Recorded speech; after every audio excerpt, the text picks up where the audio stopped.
Good morning, students. Today we are starting chapter 25 of civics, gender inequality.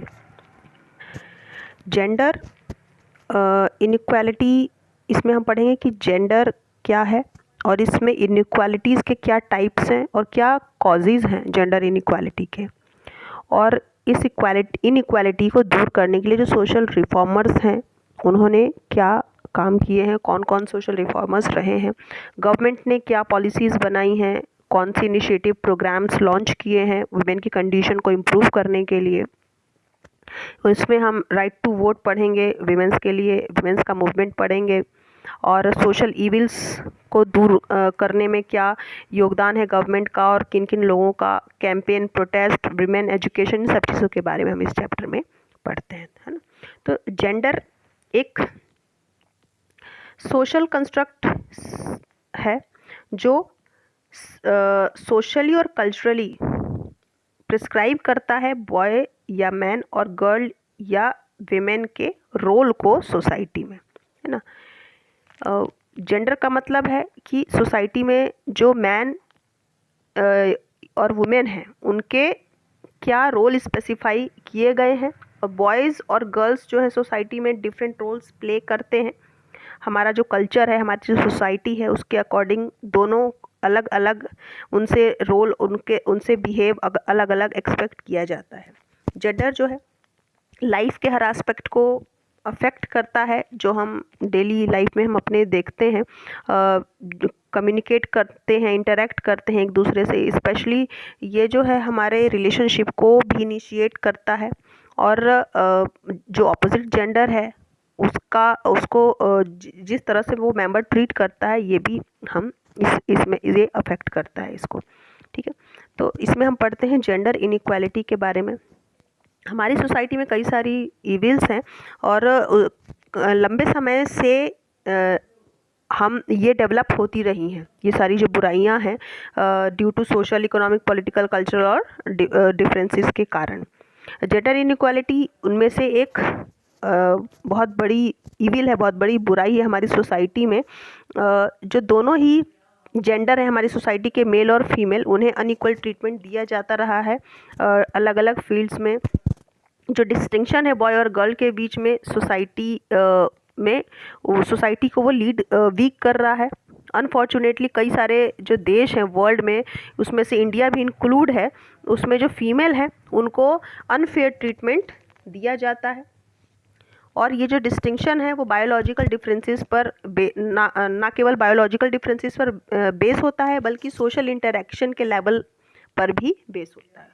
तो इसमें हम पढ़ते हैं जेंडर इनइक्वालिटी के टाइप्स के बारे में, किस किस तरह से जेंडर इनइक्वालिटी हमारी सोसाइटी में देखने को मिलती है। कई तरह से जेंडर इनइक्वालिटी हम अपनी सोसाइटी में देखते हैं, सोशल और इकोनॉमिक फील्ड में। तो हम इसमें सोशल लेवल पे पहले देखेंगे कैसे इनइक्वालिटी देखी जाती है ना। जब ये इनइक्वालिटी हम बेबीज़ के बर्थ के टाइम पर ही देखना शुरू करते हैं। इंडिया के कई पार्ट में गर्ल चाइल्ड को आज भी वेलकम नहीं किया जाता है, वो सिर्फ एक लाइबिलिटी, एक बर्डन समझी जाती है पेरेंट्स के लिए। और लोग जो है ज़्यादातर बॉय चाइल्ड को ही प्रेफर करते हैं। एक विमेन जो एक फीमेल होती है वो भी गर्ल चाइल्ड को प्रेफर नहीं करती है। एक औरत ही खुद एक गर्ल चाइल्ड को प्रेफर नहीं करती। इस तरह की जो इनइक्वालिटी है उसे नोटैलिटी इनइक्वालिटी कहा जाता है।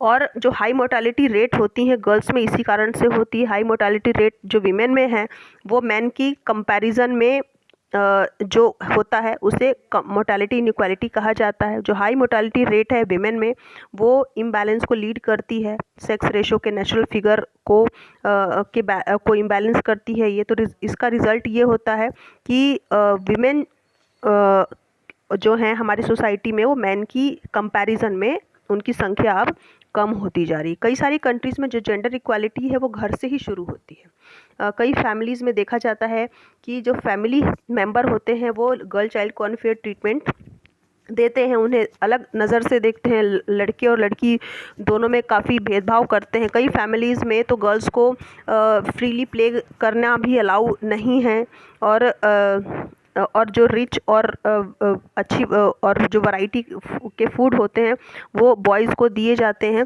गर्ल्स को वो नहीं दिए जाते। गर्ल्स जो हैं मोस्टली हाउस होल्ड वर्क में एंगेज कर दी जाती हैं, उन्हें स्कूल तक नहीं भेजा जाता है उनके भाइयों की तरह। और कई लोग ये भी सोचते हैं कि गर्ल्स को शादी करना है इसलिए उन्हें हाउस होल्ड वर्क ही सिखाना चाहिए ताकि वो अपनी फैमिलीज़ को केयर कर पाएँ, और इसीलिए उन्हें पढ़ाना ज़रूरी नहीं है। दैट ये एक बहुत ही रॉन्ग नोशन है। किसी भी देश, किसी भी परिवार के लिए गर्ल और बॉयज़ दोनों को ही इक्वल एक्सेस होना चाहिए, स्कूलिंग मिलनी चाहिए। और हमें ये नहीं भूलना चाहिए कि एक एजुकेटेड मदर ही अपनी फैमिली को टेक केयर करती है बेटर मैनर में, है ना, और एक हेल्दी लाइफ देती है अपने परिवार को। अब ये क्या है, सोशल लेवल पे जेंडर इनइक्वालिटी। अब हम पढ़ेंगे इकोनॉमिक फील्ड में जेंडर इनइक्वालिटी क्या है। जेंडर इनइक्वालिटी इकोनॉमिक फील्ड में भी प्रिवेल है। कुछ एग्जांपल्स यहाँ पर दिए गए हैं इस सिनेरियो को समझने के लिए। कई कंट्रीज़ में जो वीमेन हैं उनको लेस वेजेस दिया जाता है एज़ कम्पेयर टू मैन, जबकि उनकी ड्यूटीज़ सेम होती हैं, लेकिन उनको उनके वेजेस में जो है काफ़ी अंतर होता है। ये बहुत अनफेयर है ना। कई वर्किंग प्लेस पर विमेन को कंसीडर नहीं किया जाता है, कुछ वर्क के लिए उन्हें फिट नहीं माना जाता है, फैक्ट्रीज़ में, ट्रैवलिंग में, लॉन्ग डिस्टेंसेस के लिए और हार्ड वर्क के लिए उन्हें नहीं प्रेफरेंस दी जाती है। तो कई प्लेसेस में जो विमेन हैं उन्हें एम्प्लॉयज़ के दूसरे एम्प्लॉयज़ के अगेंस्ट डिस्क्रिमिनेट किया जाता है, और वर्क के प्रोडक्शन में भी, ऑक्यूपेशन में भी उनके साथ काफ़ी डिस्क्रिमिनेशन होता है। तो कुछ एग्जांपल्स जो हमने देखे हैं, ये कई कंट्रीज़ में ऐसा होता है कि विमेन को एंसेस्ट्रल प्रॉपर्टी में उनका शेयर नहीं मिलता है, और कोई अनफॉर्चुनेट इंसिडेंट अगर हो जाए, उसके हस्बैंड की डेथ हो जाती है, तो ऐसे समय पर वो अपने परिवार की दया पर ही आश्रित उसको रहना पड़ता है। कॉमर्स और इकोनॉमी के फील्ड में हम देखें तो जो प्रिवेलिंग कंडीशन है वो बहुत ही डिफ़िकल्ट है और बहुत चैलेंजिंग है मैन की अपेक्षा। जो थिंग्स बहुत तेज़ी से लेकिन अब चेंज होती जा रही हैं रिसेंट के डिकेड्स में, और फिर भी विमेन को जो है काफ़ी लंबे समय तक एक इक्वल प्लेस देने में, बराबरी का दर्जा देने में काफ़ी स्ट्रगल करना पड़ा है ना, और अभी और स्ट्रगल बाकी है। अब हम पढ़ेंगे कि जेंडर इनइक्वालिटी के पीछे क्या कॉजेज़ है, क्या कारण है। पहला है फीमेल इन्फेंटिसाइड। कई लोग ये कंसीडर करते हैं कि गर्ल चाइल्ड एक कर्स है, अभिशाप है, इसीलिए उन्हें डिस्ट्रॉय कर देना चाहिए, अबॉर्ट, यहाँ तक कि गर्ल चाइल्ड अगर है बर्थ के टाइम पर, बर्थ के पहले ही गर्ल चाइल्ड को अबॉर्ट कर दिया जाता है। ये दिखाता है ये कि विमेन को जीने का अधिकार नहीं है। सेकेंड है लो लिटरेसी अमंग द गर्ल। जो भी फैमिलीज़ होती हैं उसमें गर्ल चाइल्ड की स्कूलिंग को इम्पॉर्टेंट नहीं माना जाता है। उसके कंपैरिजन में बॉयज़ को, उनके जो भाई होते हैं, उनके जो ब्रदर्स होते हैं, उनको स्कूलिंग दी जाती है, उनको अच्छी शिक्षा दी जाती है, जबकि गर्ल्स को अच्छी शिक्षा देना ज़रूरी नहीं समझा जाता है। Low social status of women.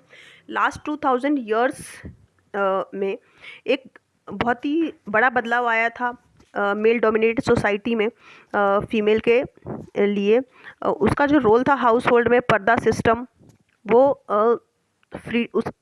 उससे उसकी फ्रीडम काफ़ी हद तक रुक रही थी। तो ये जो सोशल चेंज था, वेरियस फैक्टर कई सारे ऐसे फैक्टर्स थे जो वुमेन की स्टेटस को सोसाइटी में डिग्रेड कर रहे थे, कम कर रहे थे। तो ये जो लो सोशल स्टेटस था वुमेन का, वो पर्दा सिस्टम उसके पीछे कहीं ना कहीं जिम्मेदार है, जो काफ़ी लंबे समय से हमारे सोसाइटी में रहा है। सती सिस्टम ये एक इनह्यूमन प्रैक्टिस था जिसमें एक वाइफ को जब उसका हस्बैंड मर जाता था तो उसके पायर के साथ उसे भी बर्न कर दिया जाता था। ये मिडिवल एज में था इंडिया में सोसाइटी में, लेकिन बाद में इसको ख़त्म कर दिया गया था। डाउरी सिस्टम ये एक इमेजरेबल ग्रीड है मैन की। मैरिज के टाइम पर एक लड़की को कॉस्टली गिफ्ट उससे एक्सेप्ट किया जाता है कि वो अपने पेरेंट्स से कॉस्टली गिफ्ट लेकर के आए। ह्यूज इकोनॉमिक बर्डन इससे उनके पेरेंट्स पर पड़ता है और इसके कारण जो पेरेंट्स हैं यही रीज़न होता है कि वो एक गर्ल चाइल्ड को लाइबिलिटी मानते हैं और कर्ज मानते हैं। नो विडो रीमैरिज, एक विडो को जो है सोसाइटी में दोनों ही फैमिलीज़ का बर्डन होता है, दो परिवारों का बर्डन उठाना होता है। एक जो आदमी होता है, मैन होता है, वो दोबारा शादी कर सकता है अगर उसकी वाइफ की डेथ हो जाती है, लेकिन उस वुमेन को ये अधिकार नहीं था हमारी सोसाइटी में और उसे एक्सप्लॉयटेशन का सब्जेक्ट ही माना गया हमेशा और उसे कोई भी रिस्पेक्ट नहीं दी जाती है। और अगर ऐसा कोई विमेन करती है, रीमैरी करती है, तो उसको बैड कहा जाता है। No right to own property in the Hindu society. अभी तक कुछ समय पहले तक विमेन को उसके एंसेस्ट्रल प्रॉपर्टी में इनहेरिट नहीं दिया जाता था और उसके हस्बैंड के प्रॉपर्टी में ही उसका जो इनहेरिटेंस होता था। उसके पेरेंट्स के प्रॉपर्टी में उसका कोई भी इनहेरिटेंस नहीं माना जाता था, लेकिन अब ये एक लॉ के तहत इसको ख़त्म कर दिया गया। तो ये कुछ कॉजेज़ थे जेंडर इनइक्वालिटी के पीछे।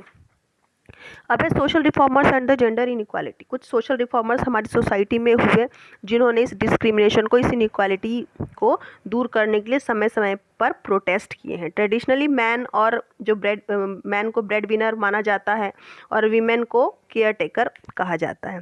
तो 20th सेंचुरी में ये जो आइडियाज़ थे उसमें काफ़ी चेंज आए हैं। अब आज के समय पर जो वीमेन है वो पूरे वर्ल्ड में इक्वली ट्रीट की जा रही है, उन्हें इक्वल वेजेस दिया जा रहा है सेम वर्क के लिए, लेकिन इंडिया में आज भी ये काफ़ी स्लो है ये प्रोग्रेस।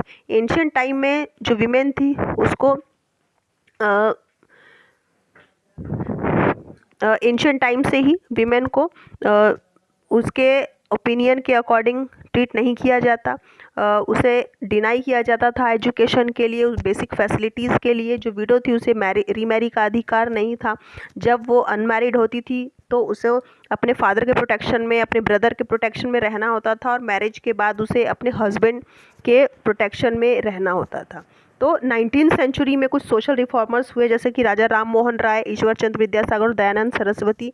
इन्होंने वीमेन की पोजीशन को अपलिफ्ट करने के लिए कुछ रिफॉर्म्स इंट्रोड्यूस किए। राजा राम मोहन राय ने सती सिस्टम को अबॉलिश किया जो एक इनह्यूमन प्रैक्टिस था, और ईश्वर चंद्र विद्यासागर जिन्होंने विडो रीमैरिज एक्ट 1856 को पास करने में काफ़ी बढ़ चढ़कर हिस्सा लिया। दयानंद सरस्वती ने कई सारे कॉलेजेस और स्कूल खोले गर्ल एजुकेशन को प्रमोट करने के लिए। सारे जो रिफॉर्म्स थे इन्होंने वुमेन की कंडीशन को इम्प्रूव किया और ये नेशन की प्रोग्रेस के लिए भी बहुत ज़रूरी था। इंडिपेंडेंस के बाद हमारा कॉन्स्टिट्यूशन जो है उसने मैन और वीमेन दोनों को हर स्फेयर में इक्वल राइट्स प्रोवाइड कराए हैं, ग्रांट किया है। और यहाँ तक कि 60 इयर्स के इंडिपेंडेंस के 60 इयर्स के बाद भी जेंडर इनइक्वालिटी जो है अचीव नहीं की जा सकी है। अमर्त्य सेन के अकॉर्डिंग, एक फेमस इकोनॉमिस्ट जो थे अमर्त्य सेन, उनके अकॉर्डिंग जेंडर इनइक्वालिटी जो है वो वर्ल्ड के मोस्ट ऑफ द पार्ट्स में आज भी एग्जिस्ट है। जापान से लेकर मोरक्को तक, उज़्बेकिस्तान से लेकर यूनाइटेड स्टेट ऑफ अमेरिका तक। हालांकि इनइक्वालिटी जो है मैन और वीमेन के बीच में वो डिफरेंट फॉर्म्स अब ले चुकी है। फिर है government initiative to improve the condition of women. Government ने क्या क्या किया है वीमेन की ये कंडीशन को इम्प्रूव करने के लिए। जेंडर इनइक्वालिटी और प्रिजुडाइसेस जो प्रिवेल है सोसाइटी में वीमेन के अगेंस्ट, वो नया नहीं है और ये बहुत ही लंबे समय से सोसाइटी में हमारे चला आ रहा है। और इंडिपेंडेंस के बाद कई सारे एफर्ट्स गवर्नमेंट ने किए हैं वीमेन को इक्वल डेवलपमेंट का इंश्योर कराने के लिए। ऐसा इसीलिए क्योंकि जो हमारे लीडर्स हैं जिन्होंने जेंडर इनइक्वालिटी को दूर करने में जो योगदान दिया है, उसके लिए जो मेजर ऑब्स्टेकल्स हैं उसे मेजर ऑब्स्टेकल माना है देश की प्रोग्रेस के लिए। तो गवर्नमेंट जो है कुछ ज़रूरी स्टेप्स लेती है इक्वल ट्रीटमेंट देने के लिए, महिलाओं को इक्वल स्टेटस देने के लिए सोसाइटी में। ठीक है। गवर्नमेंट का मानना है कि मेल और फीमेल दोनों को ही अगर इक्वल स्टेटस दिया जाएगा सोसाइटी में, तभी सोसाइटी का ऑलराउंड डेवलपमेंट होगा। ओके। फिर है right to vote of franchise. तो गवर्नमेंट ने सबसे पहला जो इम्प्रूवमेंट जो इक्वालिटी प्रोवाइड की है वीमेन को, वो है राइट टू वोट की या फिर फ्रेंचाइजी। इंडिया में रहने वाला हर सिटीज़न, चाहे वो बॉय हो या गर्ल हो, मैन हो या वीमेन हो, 18 ईयर से ज़्यादा का है, तो उसे वोट करने का अधिकार है। और जितने भी सिटीज़न हैं इंडिया में 21 ईयर से ज़्यादा के, उन्हें 18 ईयर से ज़्यादा के, उन्हें वोटिंग का राइट दिया गया है। वुमेन को भी ये राइट इक्वली मिला है। और गवर्नमेंट जो है लोगों की, उसमें रिप्रेजेंटेशन इंश्योर किया गया है वीमेन का। और वोट देने का अधिकार जो महिलाओं को दिया गया है, वो उसे सभी लीडर्स ने सपोर्ट किया है। इससे ये इक्वालिटी, लिबर्टी और सोसाइटी के प्रोटेक्शन के प्रिंसिपल पर बेस्ड है। डेमोक्रेसी जो है वो इक्वल रिस्पेक्ट देता है हर सिटीज़न को, चाहे वो मैन हो या वीमेन हो। फिर equal share in property. Recently women को जो था शेयर नहीं मिलता था पेरेंट्स के प्रॉपर्टी में, लेकिन 2005 में जो एक बिल पास किया गया, हिंदू कोड बिल और कमला एक्ट, इसके तहत महिलाओं जो वीमेन हैं उसको अपने हस्बैंड और पेरेंट्स दोनों की ही प्रॉपर्टी में इक्वल शेयर मिलता है। और इस तरह से बहुत जो लॉन्ग इनजस्टिस रहा है वुमेन के लिए, वो अब उसका अब एंड हो गया है और इक्वलिटी दी गई है। उसके ब्रदर के तरह ही उसको भी एंसेस्ट्रल प्रॉपर्टी में उसको शेयर मिल रहा है। फिर check on social events. Government ने कई सारे लॉज इनेक्ट किए और उन लॉज के थ्रू सती, डाउरी, डोमेस्टिक वायलेंस, ये सारे प्रैक्टिसेस, सोशल इविल्स को दूर किया है। ये सारे जो एक्ट हैं वो कंप्लीट प्रोटेक्शन देते हैं विमेन को और उसकी डिग्निटी और प्रेस्टीज को सोसाइटी में रिस्टोर करने में हेल्प करते हैं। नाउ अब डाउरी की डिमांड करना इलीगल है, विमेन को टॉर्चर करना उसके इन लॉज के थ्रू इलीगल है।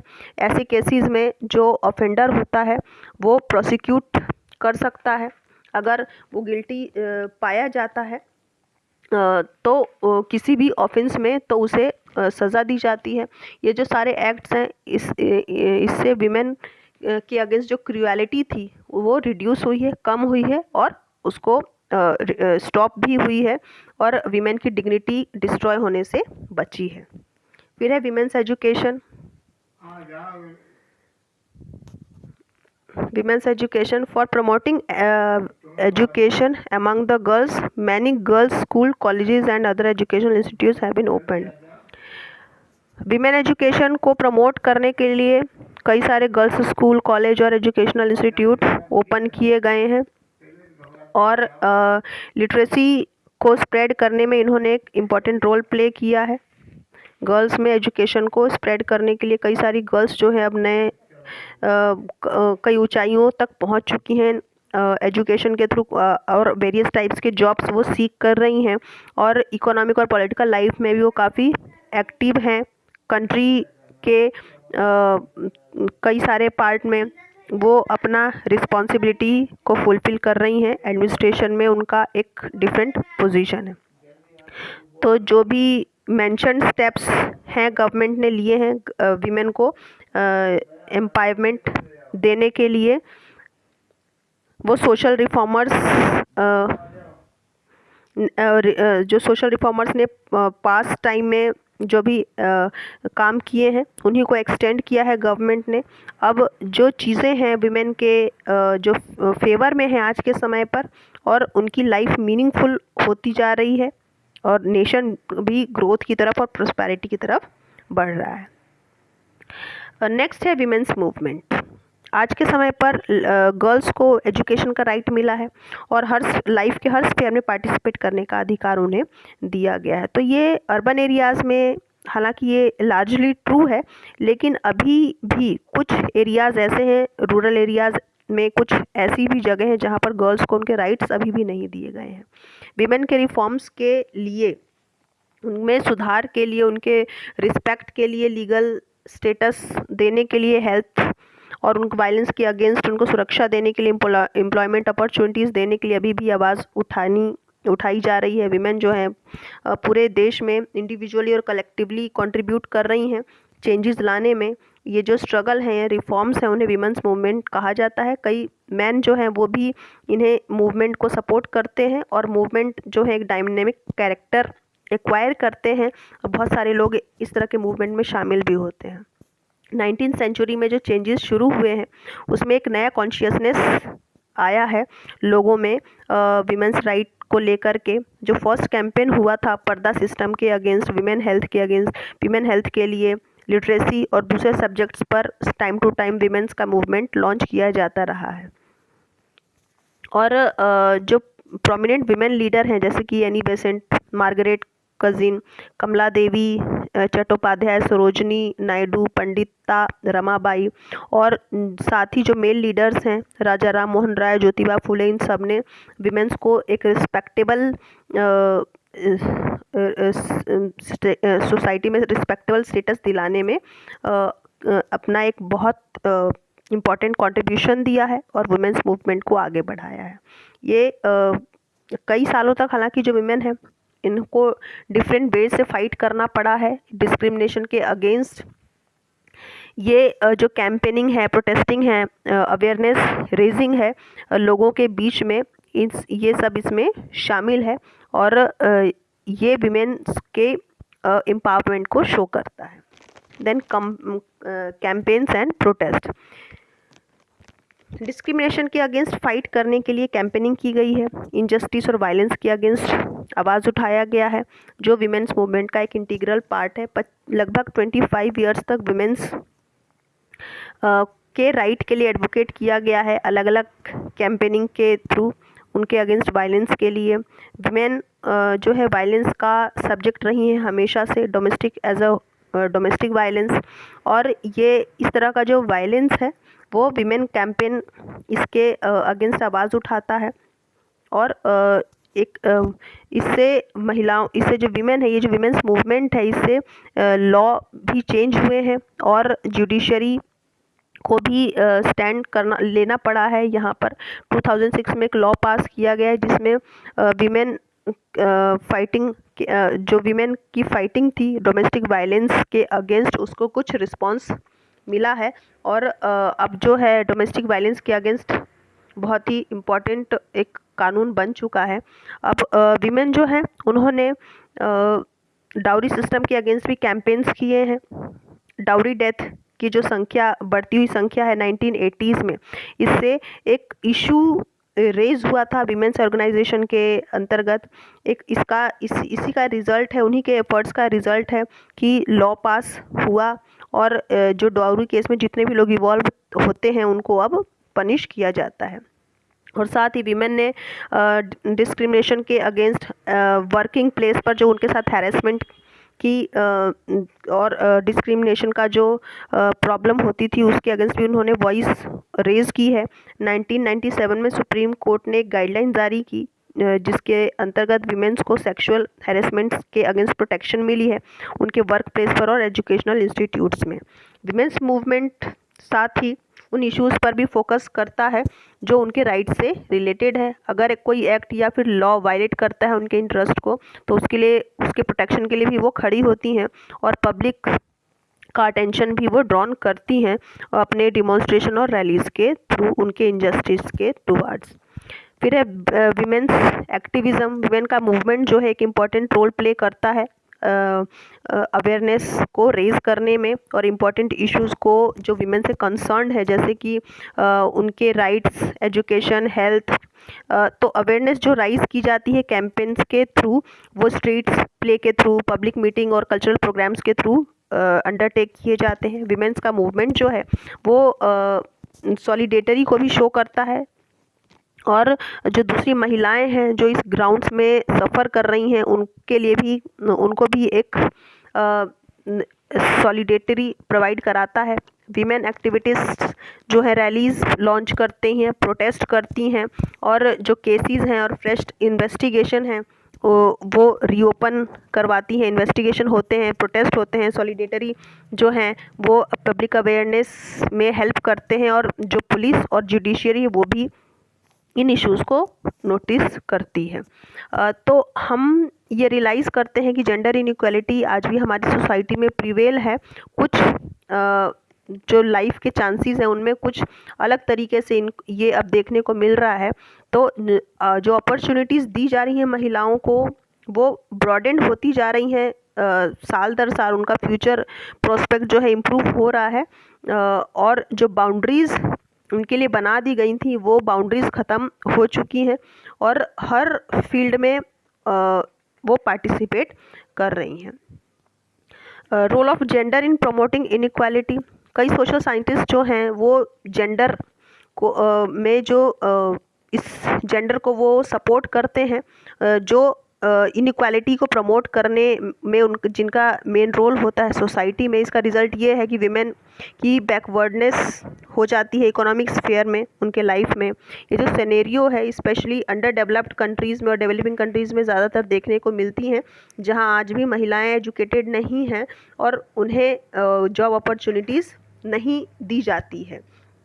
मोस्टली जो उनसे काम कराया जाता है वो डोमेस्टिक हेल्प के लिए, as a vendor, constructor, labourers, यही सब काम उनको ज़्यादातर दिए जाते हैं। इस तरह के जो वर्क हैं वो उनके सोशल रिस्पेक्ट को रिकॉग्नाइज नहीं करते हैं और उन्हें इसलिए हम इन्हें अप्रिशिएट नहीं करते। ये जो इनइक्वालिटी है एजुकेशन में और जॉब की क्वालिटी में वो एक मेजर हिंड्रेंस है उनके डेवलपमेंट में, और ये ना केवल गर्ल चाइल्ड को इफ़ेक्ट करता है बल्कि पूरी सोसाइटी को भी इफ़ेक्ट करता है, उसकी इंटीग्रिटी को इफ़ेक्ट करता है और हर सोसाइटी का एक मेजर पार्ट को ये जो है अफेक्ट करता है। तो हमें पूरी कोशिश करनी चाहिए कि गर्ल चाइल्ड के एजुकेशन और उसके डेवलपमेंट में को बहुत ही रियलिटी में कंसर्न किया जाए, उनके डेवलपमेंट की तरफ पूरा ध्यान दिया जाए और उनकी इक्वालिटी को इंश्योर किया जाए।